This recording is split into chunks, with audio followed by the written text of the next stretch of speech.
ចាជម្រាបសួរពុកម៉ែពុកមីងសូមស្វាគមន៍ពី Channel វណ្ណានារីក៏ដូចជា Page មើលរិស័យឆ្នាំទាំងពីរឥឡូវយើងចូលមកដល់ Pick Account ម្ដងទៀតហើយពីកំណត់ចំនួនដងនឹងទស្សនាទេចាអញ្ចឹងក៏ជាការកំសាន្តដូចគ្នាជឿដោយវិចារណញ្ញាណអញ្ចឹងគឺមាន3ក្រុមក្រុមទី1ក្រុមទី2ក្រុមទី3ស្មឹងស្មាតចិត្ត1ទៅ2វិនាទីមុនធ្វើការជ្រើសរើសបើអាចជ្រើសរើសមួយក្នុងចំណោមនឹងបានហើយបើសិនជាមនុស្សម្នាក់ណាអ្វីដែលយើងចង់ដឹងគឺតើនេះគឺជាស្នេហាដែលស្រឡាញ់គ្នាទៅវិញទៅមកឬក៏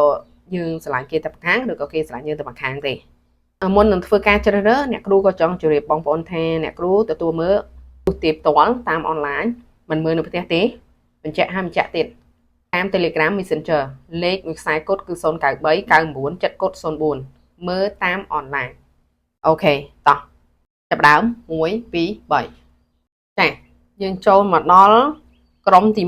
1ក្រុមទី1មុននឹងធ្វើការដោះសំណួរហ្នឹងអ្នកគ្រូចង់មើលអំពីតារានិករក៏ដូចជាឆ្នាំសម្ពងយើងដែលជាប់តាក់ទងណាចាមានឆ្នាំតារានិករអីគេខ្លះអញ្ចឹងតារានិករមុនតារានិករអីដែលជាប់តាក់ទងក្រុមទី1តារានិករ Cancer ចាធាតុទឹកតារានិករ Virgo ធាតុដីដែលជាប់តាក់ទងលេខ4លេខ6ចាស្កប់ចូលលេខ8និងធាតុភ្លើងបាត់សន្លឹកគឺភព Mercury លេខ15លេខ23ថ្ងៃខែឆ្នាំកណាត់យើងដូចគ្នាធាតុភ្លើងគឺមាន Sagittarius Aries Leo ចាគឺលោតមកខ្លាំងក្រុមទី1ហើយយើងសំពងណាដែលធាតុភ្លើងក៏ជាប់តាក់ទងដែរអញ្ចឹងយើងដឹងហើយធាតុភ្លើងមានឆ្នាំអីឆ្នាំម្សាញ់ហើយឆ្នាំមមីនឹងឯងឥឡូវយើងមើលតើសំពងខ្មែរមានអីគេខ្លះមានឆ្នាំរោងឆ្នាំជូតឆ្នាំវើបឆ្នាំថោះឆ្នាំចចាគឺមានប្រមាណហ្នឹងដែលជាប់ខ្លាំងហើយនឹងសំពងឆ្នាំម្សាញ់ឆ្នាំមមីគឺមានប៉ុណ្ណឹងសម្រាប់ឆ្នាំនិងតារានិករហើយយើងចូលមកដល់ប្រធានបទយើងនៅក្រុមទី1ចាមើលតើមានពាក្យអីគេខ្លះចាមានរូបពស់គឺតំណាងឲ្យឆ្នាំម្សាញ់ចាហើយនៅក្នុងនឹងគឺតាក់ទងនឹងលេខ11ផងដែរចាអាចនឹងកើតថ្ងៃ11ខែ11ឬក៏ថ្ងៃ2ខែ2ហើយក្នុងនេះមានលេខ34ឬក៏លេខ7ថ្ងៃខែឆ្នាំរបស់យើងដូចគ្នា49ឬក៏លេខ13ចាមាន blessing មានពាក្យថា betrayal ហ្នឹងគឺយើងដឹងហើយថាគឺជាការក្បត់ផិតក្បត់ហើយក្នុងរូបភាពនេះដូចជាផ្លែប៉ោមចាហើយក៏មានពស់មានន័យថាបង្កប់អត្ថន័យនៃភាពអាត់កំបាំងភាពលាក់លៀមភាពកុហកបោកប្រាស់ភាពលួងលោមព្រោះសត្វពស់គឺបកែខាងល្បិចលួងលោមណាបែបអញ្ចឹងហើយផ្លែប៉ោមគឺសំដៅទៅលើដូចបេះដូងយើងអញ្ចឹងណាគឺនៅជាប់ជំពាក់ដិតដាមអីចឹងទៅអញ្ចឹងអ្នកមួយចំនួនភាគច្រើននៅក្នុងក្រុមទី1មិនមែនទាំងអស់ទេណាខ្ញុំបញ្ជាក់ហើយគឺជាស្នេហាបានបែកបាក់ហើយក៏កើតចេញពីស្នេហាដែលក្បត់គ្នាឆ្លោះគ្នាបង្កប់អត្ថន័យខាងក្នុងណា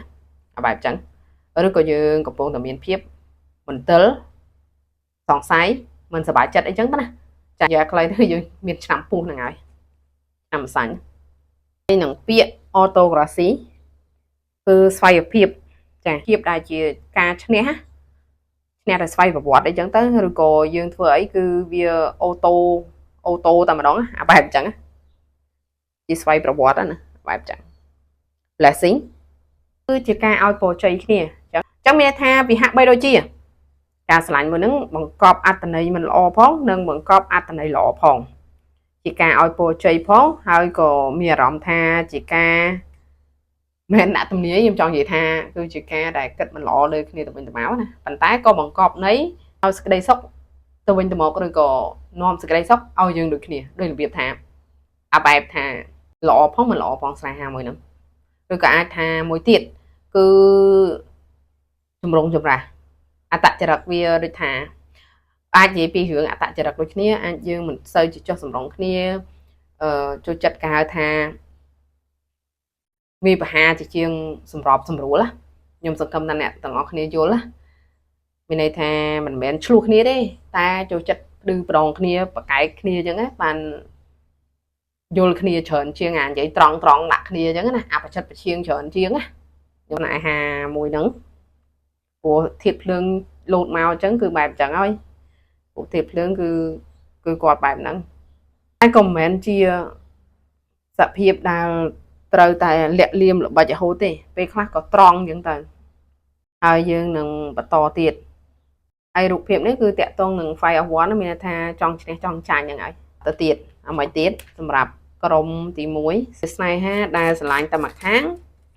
ឬក៏ជាស្នេហាដែលស្រឡាញ់ទៅវិញទៅមកជាដំបូងប្រហែលជាស្រឡាញ់តែម្ខាងទេខ្ញុំគិតអញ្ចឹងគឺជាការស្រឡាញ់ដែលរបៀបប្រចិតប្រឈៀងគ្នាឌឺដងគ្នាឌៀមដាមគ្នាដូចក្នុងរឿងណាដូចត្រាម៉ាអញ្ចឹងណាប៉ុន្តែយូរទៅគឺបាក់ទឹកបាក់ទំនប់ហ្មងអាគេថាបាក់ចិត្តលើគ្នាទៅវិញទៅមកណាដំបងឡើយរបៀបថាចង់យកឈ្នះគ្នាណាហើយយូរទៅក៏ស្រឡាញ់គ្នាអាហ្នឹងគឺអញ្ចឹងក៏អាចនៅក្នុងក្រុមទី1ដែរពេលឆ្លោះគ្នាបានត្រូវគ្នាអាហ្នឹងអញ្ចឹងច្បាំងគ្នាបានធ្វើមិត្តគ្នាបានអញ្ចឹងចាមានភ្នែក confident មានទំនុកចិត្ត prosperity awareness អញ្ចឹងមានន័យថា awareness គឺជាការយល់ដឹងហើយក៏មានភ្នែកមួយមកមានន័យថាដូចជាមានភ្នែកដែលសម្លឹងមកយើងអត់ឈប់អត់ដាក់អត់ព្រិចអញ្ចឹងខ្ញុំមានអារម្មណ៍ថាគេក៏នៅតែនឹកឃើញយើងទោះហេតុផលអីក៏ដោយគឺមាត់ផ្សេងចិត្តផ្សឹងដែរអញ្ចឹងណាជាមនុស្សដែលរឹងរូសម្នាក់នោះអាចថាគាត់ក៏ជាធាតុភ្លើងឬក៏យើងជាធាតុភ្លើងក្នុងអត្តន័យខាងក្រោមហ្នឹងគឺគ្រប់ពេលវេលាត្រូវតែរក្សាការយល់ដឹងការពិចារណាការយល់ដឹងជានិច្ចយើងត្រូវតែឆ្លោះបញ្ចាំងការពិតរាល់ទំនាក់ទំនងរវាងយើងថៃបានអញ្ចឹងមូលហេតុអញ្ចេះនៅពីក្រោយខ្នងវាអញ្ចេះគឺគាត់ចង់ឲ្យយើងដឹងពីហេតុផលច្បាស់លាស់នៅពីក្រោយហ្នឹងកុំចិត្តតែស្មានណាហើយ confident គឺម្នាក់គឺមានទំនុកចិត្តរៀងខ្លួនគឺយើងក៏មានទំនុកចិត្តគេក៏មានទំនុកចិត្តអញ្ចឹងមានថាអញ្ចឹងបានវាមិនសូវជាចុះសម្រងគ្នាកថាបានមានន័យថាអាងមតិរៀងខ្លួនអញ្ចឹងណាហើយក្នុងហ្នឹងគឺថាជឿជាក់ទៅលើតម្លៃនិងសមត្ថភាពរបស់អ្នកអញ្ចឹងម្នាក់គឺតែងតែគិតអញ្ចឹងគឺមាន confidence រៀងខ្លួនហើយខ្ពស់អញ្ចឹងទៅហើយតកតងទៅនឹង prosperity គឺវិបុលភាពគឺកើតចេញពីការលំបាកឬក៏នឹងសេចក្តីស្រឡាញ់សម្រាប់ជីវិតអីចឹងទៅអញ្ចឹងចង់និយាយថាវិបុលភាពគឺអាចនិយាយថាភាពបរិបូរណ៍ដែរឬក៏ភាពគ្រប់គ្រាន់លើសលប់ល្អប្រសើរខ្លាំងគឺដូចជាពាក្យនេះអញ្ចឹងមានន័យថាពេលដែលយើងមើលគ្នាយូរទៅក៏ឃើញថាល្អតែបើបុគ្គលិកមើលគ្នាតាមមួយផ្លែតគឺមិនយល់ពីគ្នាទេពេលដែលស្រឡឹងមើលគ្នាអញ្ចឹងតឬក៏និយាយប្រហែលម៉ាត់អញ្ចឹងអត់សូវត្រូវគ្នាតែដល់ពេលមើលយូរទៅនិយាយមួយគ្នាយូរទៅវាទៅជាវិបុលភាពស្ងប់សុខភាពបរិបូរណ៍ភាពលើសលប់ភាពគិតថាមើលមួយជ្រុងអត់គ្រប់តតែមើលគ្រប់ជ្រុងបានឃើញគ្នាថាអូល្អជាមួយគ្នាអញ្ចឹងក៏ blessing ទៅឲ្យពរជ័យគ្នាអញ្ចឹងទៅអាបែបអញ្ចឹងណាចាហើយក៏មានធាតុទឹកចូលមកដែរខ្មែរយើងគឺមានឆ្នាំកុលឆ្នាំជូតនៅក្នុងហ្នឹងចាអញ្ចឹងយើងមើលបន្ថែមទៀតខ្ញុំមានអារម្មណ៍ថាយើងនៅតែមើលទស្សនវិជ្ជាតំណាក់តំណងហ្នឹងឬក៏គេនៅតែសម្លឹងមកមើលយើងហើយយើងមើលទៀតចូលមកដល់ recall នេះយើងមើលថាតាក្រុមទី1តើនេះគឺជាស្នេហាស្រឡាញ់គ្នាទៅវិញទៅមកឬក៏តែម្ខាងខ្ញុំមានអារម្មណ៍ថាពេលដែលយើងមិនចោះសម្រងគ្នាណាចាមានការប្រកួតប្រជែងមានការឈ្នះចាញ់តតាំងចំនួនអីចឹងទៅគឺយើងតែងតែយំអីចឹងទៅរូបភាពហ្នឹងគឺមានការហូរទឹកភ្នែកមកខ្ញុំមិនដឹងថាយើងជាអ្នកយំឬក៏គេទេគឺជារឿងដែលធ្វើឲ្យយើងមិនសប្បាយចិត្តមានភាពសោកសៅឬក៏គេជាដើមស្នេហាមួយហ្នឹងគឺជាស្នេហាដែលពិបាកនឹងទ្រាំក៏ថាបានព្រោះភាពហ្នឹងគឺបែបហ្នឹង ដូចឯងមែនដែររូបភាពនេះណាដូច stack ណាដូចទៅមុខក៏ពិបាកថយក្រោយក៏ពិបាកអញ្ចឹងណាក្រុមទី1ចាប់ផ្ដើមក៏ចាប់ផ្ដើមនៅមួយគ្នាក៏ពិបាកនៅម្នាក់ឯងក៏ពិបាកមិនទេ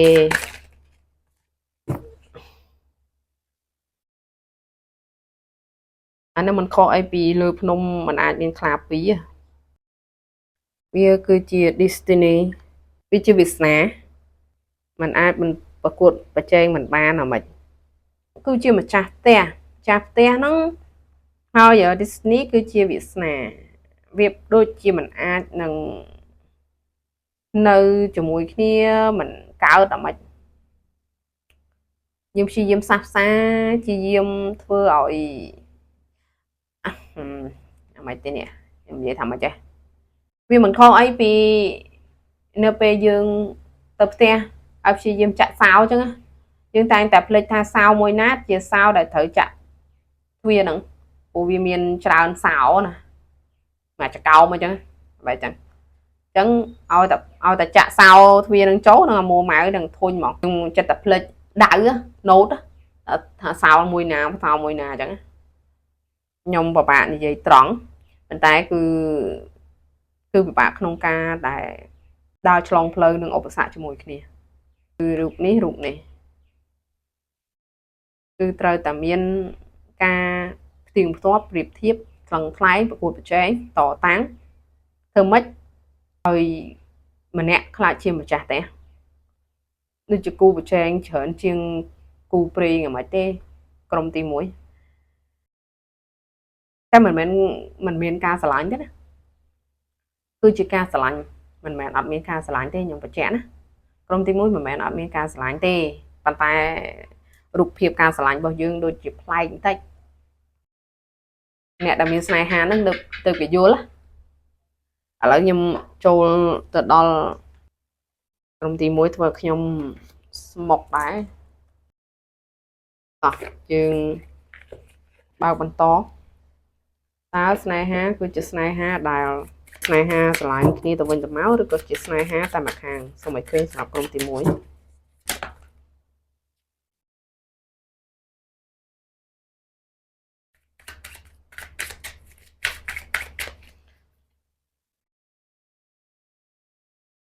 អ្នកគូគ្រាន់ចង់បញ្ជាក់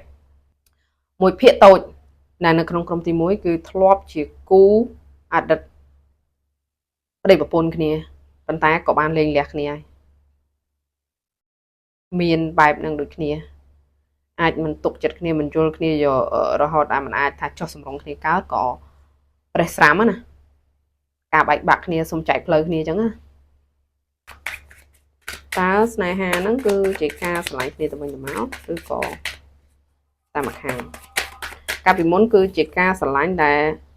មានគ្នាទៅវិញទៅមកខ្ញុំហ៊ានថាអញ្ចឹងគឺមានគ្នាទៅវិញទៅមកប៉ុន្តែនៅពេលនេះភាគច្រើនគឺយ៉ាគឺរបៀបថាដើរលើផ្លូវតាមម្ខាងរៀងខ្លួនហើយក្រុមទី1 Oh my god Queen of Pentacle Reverse យើងអាចនឹងជ្រើសរើសការដើរលើផ្លូវរៀងខ្លួនហើយ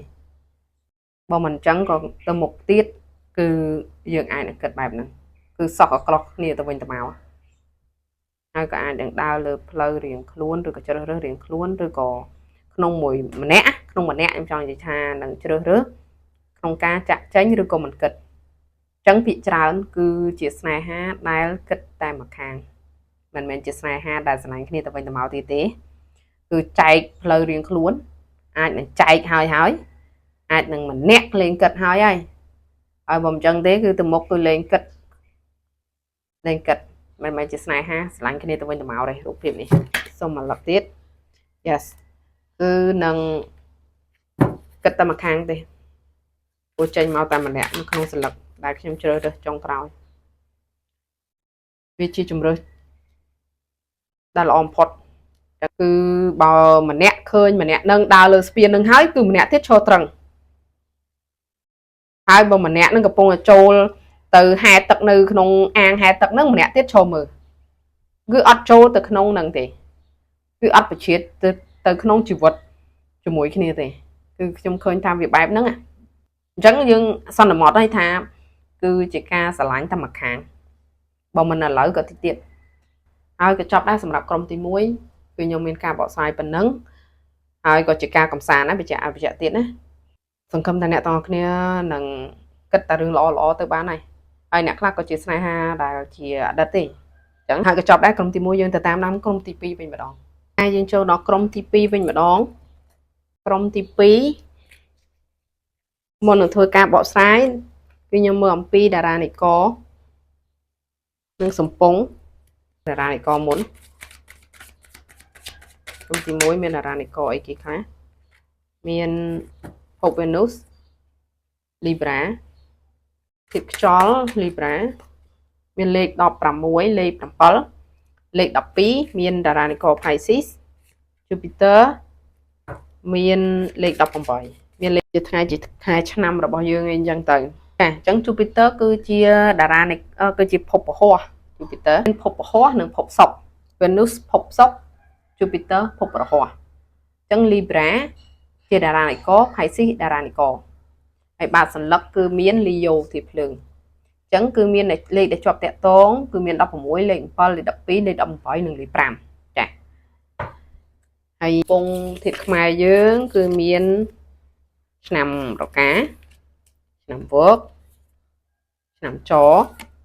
ឆ្នាំម្សាញ់ឆ្នាំមមែហ្នឹងប៉ះខ្លាំងទាំងអស់ហ្នឹងណាអញ្ចឹង Pisces ហ្នឹងគឺធាតុទឹកអញ្ចឹងយើងមើលបន្តមើលថាតើមានអីគេដែលជាប់តាក់ទងនឹងក្រុមទី2តើនេះគឺជាសារស្រឡាញ់គ្នាទៅវិញទៅមកឬក៏តែមួយខាងមាន Cancer តែមាន Cancer ចូលមកដែររូបក្តាម Scorpio មួយពណ៌ក្រហមមួយពណ៌ខ្មៅអញ្ចឹងអ្នកទាំងអស់គ្នាគឺ note ទុកតិចទៅហើយគឺជា passion អាចនិយាយថាជាចំណងចំណូលចិត្តឬក៏ជាធម៌ពលភាពពូកញ្ជ្រោលនៃសេចក្តីស្រឡាញ់ប៉ុន្តែពណ៌ពីរនេះគឺអត់ដូចគ្នាទេបើពណ៌នេះវាដូចអានេះត្រូវទេពណ៌ក្រហមតែនេះពណ៌ខ្មៅអញ្ចឹងរបៀបយើងគឺអាចនឹងខុសជាតិសាសន៍គ្នាពណ៌សម្បុរគ្នាអត្តចរិតកពស់កពើអីចឹងទៅហើយយើងមើលបន្ថែមមើលចា self love ស្រឡាញ់ខ្លួនឯងការចិញ្ចឹមបីបាច់អ្នកមួយចំនួនខ្មែរយើងមិនមានឆ្នាំចហើយមានឆ្នាំចត្រូវរូបភាពនេះគឺជាការចិញ្ចឹមបីបាច់មានន័យថាយើងដូចជាមានបន្ទុកមានម្នាក់ក្នុងចំណោមយើង2នាក់ហ្នឹងមានបន្ទុកក្នុងការចិញ្ចឹមបីបាច់ដូចជាបងប្អូនឪពុកម្ដាយហើយនឹងចិញ្ចឹមបីបាច់ខ្លួនឯងអញ្ចឹងណា relief ការទទួលយកបាតសន្លឹកនេះវាហាក់បីដូចជាត្រូវតែទទួលយកការពិតទៅតែទទួលយកនៅអ្វីដែលត្រូវតែជួបហ្នឹងណាទោះបីជាមិនចង់ទទួលយកយើងមើលបន្ថែមទៀតមើល relief ហ្នឹងគឺជាការដោះលែងហើយដោះលែងបន្ទុកអតីតកាលនិងទទួលយកការចាប់ផ្ដើមថ្មីចាគឺដោះលែងខ្លួនឯងណារូបភាពនេះគឺត្រង់ហ្នឹងគឺចំហទ្វារណាហើយអត់មានសัตว์ក្នុងហ្នឹងទេគឺហោះហើរចេញទៅបាត់អស់លីងហើយអញ្ចឹងគឺដូចជាចង់ប្រាប់យើងថាកុំឲ្យយើងនៅអោបកសោបទៀតណាទោះបីជារបស់នឹងស្រឡាញ់ប៉ុណ្ណាក៏ដោយព្រោះសัตว์ចិញ្ចឹមយើងគឺស្រឡាញ់ណាអត់ចង់ឲ្យបែកអត់ចង់ឲ្យទៅណាមកណីទេហើយកុំចង់ឲ្យឈឺអញ្ចឹងណាតែក្នុងរូបភាពនេះគឺគាត់ចង់ប្រាប់ថាត្រូវតែស្រឡាញ់ខ្លួនឯងហើយដើរទៅមុខណាវាដូចជាមានជំរឿសផ្សេងដើម្បីឲ្យយើងដើរទៅផ្លូវផ្សេងឱកាសផ្សេងសម្រាប់យើងកាន់តែល្អសម្រាប់យើងអញ្ចឹងទៅតែខ្ញុំអត់ដឹងថាគាត់ចង់បញ្ជាក់បែបម៉េចទេយើងទៅមើលបន្តទៀតគាត់គាត់ចង់ឲ្យយើងហ្នឹងទោះបីជាមិនក៏ដោយត្រូវទៅស្រឡាញ់ខ្លួនឯងក្រុមទី2ការស្រឡាញ់ក្រុមទី2គឺជាការស្រឡាញ់ទៅវិញទៅមកឬក៏ជាការស្រឡាញ់តែមួយខាង first case ពេលខ្លះខ្ញុំមានអារម្មណ៍ចេះក្រុមទី2គឺយើងស្រឡាញ់គ្នាប៉ុន្តែវាហាក់បីដូចជាត្រូវតែមានរនាំងអីមកជំនះយើងអានេះមិនទាំងអស់ទេណាគឺសុខចិត្តលះបង់ឲ្យគ្នាដើម្បីតែចង់ឲ្យម្នាក់មានភាពរីកចម្រើននិងខ្ពង់ខ្ពស់អនាគតភ្លឺស្វាងទោះបីជាក្នុងបេះដូងដែលទៅស្រឡាញ់គ្នាអានេះគឺបែបហ្នឹង red flag ទៅតគូមកហើយមានសត្វឆ្កែមកទៀតហើយកភៈក្តីភាពព្រោះអារបស់លេងឬក៏ចំណៃហ្នឹងគឺមានតែមួយទេវាហាក់បីដូចជាមានម្នាក់គឺជាមនុស្សដែលគេត្រូវការច្រើនណាគេស្ងោចសរសើរឬក៏ជាមនុស្សដែលពិសេសឬជាមនុស្សដែលគេឃើញគេចង់បានអីចឹងទៅនេះជាយើងឧទាហរណ៍ណាហើយប្រហែលនេះគឺជាមនុស្សដែលប្រកួតប្រជែងដណ្ដើមយើងចង់បានយើងតែជាពិសេសចឹងណាក៏អាចថាជាយើងឬក៏ជាគេចឹងទៅហើយចង់បញ្ចប់បែបម៉េចរស់ចេញមកទៀតហើយរស់មិញចេញមកម្ដងហើយចាំអត់នេះគឺ passion គឺមានន័យថាវា opening up គឺជាការបើកខ្ញុំមាន31 បើ3 + 1 4វាហាក់បីដូចជាអាពីពីតែខ្ញុំអត់ដឹងថាតើការលះបង់មួយហ្នឹងគឺជាការលះបង់ដែលឲ្យម្នាក់ទៀតទៅរៀបការជាមួយអ្នកផ្សេងដើម្បីសេចក្តីសុខដោយសារតែឪពុកម្ដាយគេចង់ឲ្យគេខ្ពង់ខ្ពស់ហើយយើងក៏សុខចិត្តអីចឹងណាអានឹងក៏មានតែក៏មិនមែនថាត្រូវតែអញ្ចឹងទេវាអាចមានរឿងអីបង្កប់នៅក្នុងនឹងដែរកុំអាគិតក្នុងន័យអវិជ្ជមានខ្ញុំសុំ4ទៀតមកហ្វេនមានការគ្រប់គ្រងដែរមិនមែនអត់ទេប៉ុន្តែវាហាក់បីដូចជាការប្រកួតប្រជែងដើម្បីជំរើសយក Miss Grand អញ្ចឹងណា Beauty Queen ឃើញទេវាប្រកាសជាមានម្នាក់ក្នុងចំណោមយើងគឺជាមនុស្សដ៏អស្ចារ្យស្អាតសង្ហាប៉កែហើយអ្នកមួយចំនួនគឺស្នេហាកំពុងតែមើលគ្នាទៅវិញទៅមកណាគឺមានជំរឿសនិយាយចំគឺជាស្នេហាដែលមានជំរឿសនៅឡើយគឺអាចជាយើងឬក៏ជាគេកំពុងតែមានជំរឿសមិនមែនមានតែយើងដែរគេកំពុងតែមើលអញ្ចឹងណាតើយើងស័ក្តិសមនឹងអង្គុយនៅកន្លែងបលាំងនឹងអត់អញ្ចឹងណាគេកំពុងតែកំពុងតែមើល open mind គឺមានមនុស្សជាច្រើនដែលចូលចិត្តគេស្រឡាញ់គេអញ្ចឹងគេរើសយើងណាបែបអញ្ចឹងណាចាមិនមែនមានតែយើងទេណាអានឹងក៏មានដែរណាអញ្ចឹងយើងមើលតើការស្រឡាញ់មួយនឹងគឺជាការស្រឡាញ់ទៅវិញទៅមកឬក៏អត់ប៉ុន្តែមើលទៅដូចជាការស្រឡាញ់ទៅវិញទៅមកហើយមិនមែនអត់ទេអញ្ចឹងខ្ញុំមើលបន្ថែមទៀតតើស្នេហាហ្នឹងគឺជាស្នេហាស្រឡាញ់គ្នាទៅវិញទៅមកពិតដែរឬទេតែស្នេហាខ្លះគឺបានចប់ហើយឬក៏បានជិតចាប់កំពុងតែឆ្លោះគ្នាប្លុកគ្នារីអបខាប់គឺជាស្នេហាដែលអាចចោទចេញពីជំរឿសហើយក៏ short when a short ស្នេហាហ្នឹងគឺជាស្នេហាដែលស្រឡាញ់គ្នាទៅវិញទៅមកអត់ទេមានម្នាក់កំពុងតែជឿចាប់ឬក៏ធ្លាប់ជឿចាប់ស្នេហាអញ្ចឹងណាអូខេអញ្ចឹងលេចមកហើយ The World និយាយថាកំពុងតែស្រឡឹងមើលគ្នា The Hanged Woman តែមើលចិត្តគ្នាអីចឹងណាបែបអញ្ចឹងស្នេហាហ្នឹងគឺជាស្នេហាស្រឡាញ់គ្នាទៅវិញទៅមកឬតាមមួយខាងTwo of Pentacles គឺជាស្នេហាដែលស្រឡាញ់គ្នាទៅវិញទៅមកមានចិត្តឲ្យគ្នាទៅវិញទៅមកប៉ុន្តែគ្រាន់តែវាមិនទាន់មានការជ្រើសរើសក្នុងចំណោមណាមួយទេព្រោះមានជំរើសដូចខ្ញុំនិយាយអញ្ចឹងណាគឺកំពុងតឹងណែនអារម្មណ៍ណាមិនដឹងថាគួរតែត្រូវជ្រើសរើសមួយណា A B អញ្ចឹងឬក៏មានអ្នកខ្លះហ្នឹងជឿទៅ A B C អញ្ចឹងណាវាជាការមើលទូទៅដូចអញ្ចឹងវាដូចជាមានហេតុផលច្រើនតិចហើយ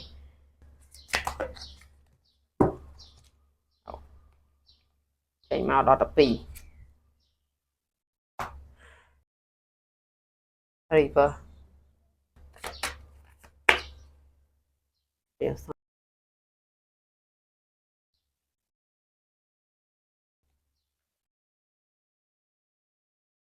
អូបើនិយាយទៅស្នេហាហ្នឹងគឺជាស្នេហាស្រឡាញ់គ្នាទៅវិញទៅមកខ្ញុំអាចនិយាយថាវាច្រើនគឺអញ្ចឹងណាប៉ុន្តែអ្នកខ្លះគឺជាស្នេហាដែលមិនទៅរួចទោះបីជាស្នេហាហ្នឹងស្រឡាញ់គ្នាទៅវិញទៅមកក៏ដោយព្រោះអ្នកខ្លះគឺកំពុងតែជាស្នេហាត្រីកោណអញ្ចឹងមកចេញ passion មកគឺជាភាពត្រេកត្រអាលជាជាងសេចក្តីស្រឡាញ់ពិតប្រាកដតែមិនតែបើសិនជាខ្ញុំនិយាយទៅប៉ះពាល់អធិស្ឋានផងព្រោះមិនមែនទាំងអស់ទេគ្រាន់តែមួយភាគគឺជាស្នេហាដែលអ្នកសិលលក់3គ្នា3នាក់មកទាំងអស់ គឺស្នេហាដែលមានជំរឿនហើយភាពជឿចាប់កំពុងតែដើរតួទៅលើស្នេហាត្រីកោណអញ្ចឹងអារម្មណ៍គឺពិតជាមានឲ្យគ្នាប៉ុន្តែត្រង់ថានឹងបកគលភាពពិតប្រកបឲ្យគ្នានៅឡើយឬយ៉ាងម៉េចវាអត់ទាន់មានតែគង់តែមានទេតែនៅវាមិនអត់មានទេព្រោះនៅក្នុងរូបភាពនេះគង់តែប្រាប់ឬក៏បង្ហាញថាត្រូវជ្រើសរើសមួយណាអញ្ចឹងណាហើយយើងនឹងមើលបន្តទៀតទេគ្រាន់តែនេះយើងគ្រាន់តែចង់ដឹងថាការស្រឡាញ់ទៅវិញទៅមកឬក៏មកខាងអញ្ចឹងក្រុមទី2គឺជាការស្រឡាញ់ទៅវិញទៅមកគឺភាពតាក់ទាញរៀងៗខ្លួនរវាងយើងនិងគាត់គឺ passion ហ្មងអញ្ចឹងណាហើយក៏បកស្រាយនឹងក៏ឈានដល់ទីបញ្ចប់ដែរក្នុងការបកស្រាយគឺស្រឡាញ់ទៅវិញទៅមកក្រុមទី2នឹងទៅតាមដានក្រុមទី3វិញម្ដងចាក្រុមទី3មុននឹងធ្វើការបកស្រាយខ្ញុំចង់ដឹងពីតារានិករតារានិករអីដែលជាប់តាក់ទងក្រុមទី3ខ្លះគឺមានភព Saturn ចាភព Venus លេខ19លេខ16មាន Cancer ធាតុទឹកលេខ4 Scorpio លេខ8ហើយបាតសន្លឹក Libra ខ្យល់លេខ7ហ្នឹងគឺជាលេខជាប់តាក់ទងហើយក្នុងនេះក៏មានជាប់តាក់ទងនឹងលេខ38ឬក៏លេខ12លេខ7មាន2ដងនិងលេខ32ឬក៏លេខ5ដែលជាប់តាក់ទងនឹងក្រុមទី3ខែឆ្នាំកណ្ដោតអីចឹងទៅក្រុមទី3អាចនឹងមានម្នាក់ក្នុងចំណោមយើងគឺកំពុងតែងក់ងើខឹងណាយ៉ាងអញ្ចឹងតែខ្ញុំមិនចង់និយាយថាត្រូវតែមានការគុំគួនទេប៉ុន្តែក្នុងរូបភាពនេះគឺតាក់ទងទៅនឹង poison ឬក៏ពាក្យថាជាបាបហើយក្នុងនេះគឺកិត្តិយសអញ្ចឹងវាហាក់ថាត្រូវតែគិតពីរឿងកិត្តិយសអញ្ចឹងណាអញ្ចឹងយើងមើលថាតើក្រុមទី3គឺជាការស្រឡាញ់គ្នាទៅវិញទៅមកឬក៏ស្រឡាញ់គ្នាតែម្ខាងយើងទៅតាមដានមើលសូមបង្ហាញមកនេះគឺធ្លាក់មកដល់ខ្លួនឯងគឺ safety គឺសុវត្ថិភាពដូចគ្នាអញ្ចឹងវាស្តៀងនឹងកិត្តិយសទេព្រោះរបៀបថាតែយើងត្រូវការកិត្តិយសខ្ពស់គឺយើងក៏រក្សាសន្តិសុខសន្តិភាពសុវត្ថិភាពខ្លួនឯងអញ្ចឹងណាហើយរូបភាពនេះគឺភាពធន់ resilient គឺភាពធន់ឬក៏អត់មានមាត់មានកអញ្ចឹងណារបៀបថាត្រូវមានភាពស្ងប់ស្ងាត់អញ្ចឹងអ្នកខ្លះដូចជាឆ្លោះគ្នាប្លុកគ្នាឲ្យអានេះការបំផុសគំនិត inspiration មានគំនិតមានអីថាគំនិតហ្នឹងគំនិតអីខ្ញុំអត់ដឹងដែរចាំមើល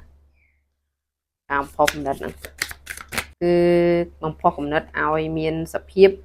លូតលាស់ wisdom ប្រាជ្ញាអ្នកខ្លះដូចជាត្រូវតែនៅបន្តការសិក្សាដល់ឡើយណាអ្នកមួយចំនួនណាគឺអត់តន់គិតថាត្រូវតែជ្រើសរើសផ្លូវណាមកផ្លូវនេះទេជ្រើសរើសឱកាសបើនៅសិក្សាត្រូវរៀនចប់ចុងចប់ដើមអីចឹងទៅណាពួកអ្នកខ្លះគឺជាមនុស្សដែលឆ្លាតប្រកែអញ្ចឹងទៅគិតពីអនាគតវែងឆ្ងាយអញ្ចឹងទៅនេះអញ្ចឹងមិនពាក្យចេញពាក្យថា grow មកអីអញ្ចឹងទៅអញ្ចឹងបើមើលទៅវាប៉ះពាល់ដល់ឱកាសចំណេះជំនាញឬក៏ថ្ងៃអនាគតគឺគេនឹងសុខចិត្តអត់រើសជំរើសដែលនៅក្បែរយើងទេឬក៏បន្តការស្រឡាញ់ទេពួកគេដូចជាគិតខ្លួនឯងធំជាងឬក៏យើងនឹងឯងរូបភាពនេះគឺចឹង transformation បើឲ្យជ្រើសរើសគេដូចជាជ្រើសរើសខ្លួនឯងច្រើនជាងរូបភាពនេះឬក៏កិច្ចសហការមានន័យថាគេនឹងធ្វើអីមួយជារឿងដែលល្អសម្រាប់គេនេះ create goal នេះមានន័យថាដូចជាបើជាជំរើសល្អគេនឹងធ្វើអ្វីដែលល្អសម្រាប់គេតោះមើលបន្ថែមទៀតមើលថាស្នេហាហ្នឹងគឺជាស្នេហាឆ្លាញ់ទៅវិញទៅមកឬក៏តែម្ខាងពេលខ្លះគឺស្នេហាហ្នឹងវាមានការយល់ច្រឡំគ្នាហ្មងអ្នកខ្លះដូចឆែកគ្នាអញ្ចឹងទៅស្រាប់ឃើញមានការឆាតដល់ចម្លែកអញ្ចឹងទៅក៏ច្រឡំគិតក្នុងន័យមិនល្អឬក៏សង្ស័យគ្នាឬក៏មិនទុកចិត្តគ្នាហ្មងទេក្រុមទី3ដូចបែបអញ្ចឹងហើយរូបនេះគឺ reflection គឺការឆ្លុះបញ្ចាំងហើយនឹង the hopeless romantic ដូចមានម្នាក់ គិតថាសេចក្តីស្រឡាញ់ហ្នឹងដូចជាវាមិនទាន់នឹងចាំបាច់នឹងព្យាយាមអត់ធ្មត់តស៊ូព្រោះគេគិតថាដូចជាគ្មានសង្ឃឹមអីចឹងណាឬក៏វាមិនទាន់នឹងល្អអញ្ចឹងណាឬក៏ជាសេចក្តីស្រឡាញ់ដែលមិនទាន់ទុកចិត្តគ្នាហ្មងហើយចេញពាក្យ the end មកទៀតវាដូចជាមានការសង្ស័យគ្នាទៅវិញទៅមកមិនស្នេហាភាគច្រើនតែចូលមកគឺគ្រាន់តែចង់ដឹងថាតើវាបែបមិនវាអាចបន្តទៀតឬក៏យ៉ាងម៉េចចឹងណាឬក៏សេចក្តីស្រឡាញ់ហ្នឹងគឺកាត់គឺសេចក្តីស្រឡាញ់យើងបានប្រេះស្រាំបានក្បត់គ្នាបានមិនល្អជាមួយគ្នាអាកម្មកុសគ្នាហើយអញ្ចឹងណាដោយការដែលមិនទុកចិត្តគ្នាអីចឹងទៅចឹងយើងគ្រាន់ចង់ដឹងថាគេនឹកឃើញយើងជាស្នេហាស្រឡាញ់គ្នាទៅវិញទៅមកឬយ៉ាងម៉េចព្រោះអ្នកខ្លះគឺ the end ហ្នឹងមានថាបានចប់ហើយមិនថាតែមួយខាងសូម្បីតែមួយខាងអត់ទៀតអាហ្នឹងចឹងចេញច្រើនបែបហ្នឹងគឺ transformation មានន័យថាវាមានការប្រែប្រួលផ្លាស់ប្ដូរហើយចឹងនៅមួយកន្លែងទៀតទេចល័តបាត់ហើយយើងកុំអាថាម៉េចយើងទៅមើលបន្ថែមតិចទៀតថាស្នេហានេះគឺជាស្នេហាតាមមួយខាងនេះណៃសអសតគឺមានការដឹងថាម្នាក់ខុសឬក៏មិនចុះសម្រងគ្នាអញ្ចឹងណា